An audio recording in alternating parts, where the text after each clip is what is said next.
We're in pressure control, assist control ventilation. And pressure control, assist control ventilation, the patient's going to breathe 10 times per minute. Now you'll notice that my set rate is 10, my measured rate is 18. That's because before I started this video, I was triggering some additional breaths. I'm no longer triggering those additional breaths, so we'll see that rate begin to fall down as I continue to talk. So in pressure control, assist control ventilation, the individual has a set respiratory rate, a set inspiratory pressure, a PEEP, a set inspiratory time, a flow trigger. You can do a flow trigger or a pressure trigger. In this case, it's a flow trigger, and an FiO2, and then we'll have our measured parameters. So at a rate of 10, every 6 seconds in pressure control, assist control ventilation, this machine is going to give the patient a breath at 18 centimeters of water pressure with 6 of PEEP, 1 second eye time.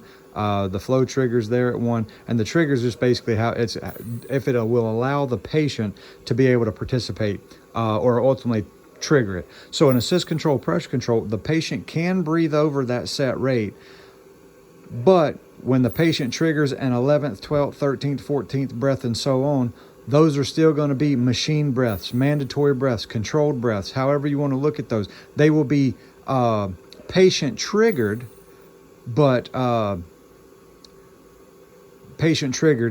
they are machine delivered. So ultimately, this machine right now is telling the patient, hey, every 10 breaths or every 6 seconds, I'm going to give you a breath of 18 centimeters of water pressure, because that's what we have set, 6 of PEEP, that's what we have set, 1 second of eye time, 21%.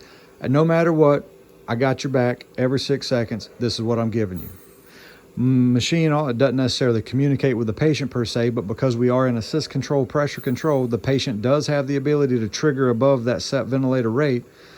So if that patient begins to trigger above that set rate, basically what it does is it's the patient saying, hey, I want another breath. And then the machine is like, okay, well, I'll give you a lot more of what I've been giving you at that point. So if I come over here and I begin triggering breaths with this test, just by doing that, caused a disconnect.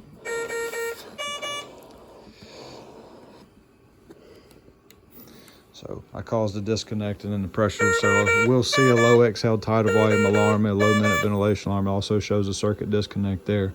But nonetheless, you can see that I was able to trigger additional breaths.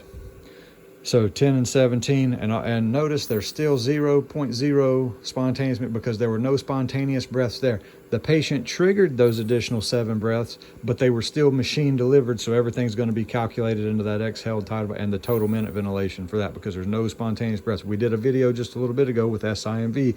There are SIMV breaths or spontaneous breaths that can occur, that are pressure supported breaths that are supported with pressure support in SIMV ventilation.